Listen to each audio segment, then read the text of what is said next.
Alright everybody, this is portion 2 of motor mounts and shock replacement. You got to drop the lower control arm on this side. You're going to need to compress the spring. I suggest these zip ties. I think this is one of the most important parts of this video, is these zip ties on this spring compressor.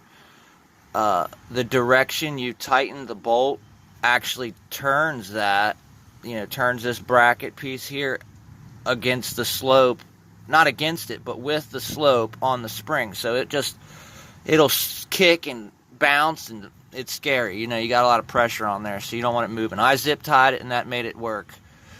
So you do have to drop the control arm. There are bolts on the inside of the frame that you need to hold.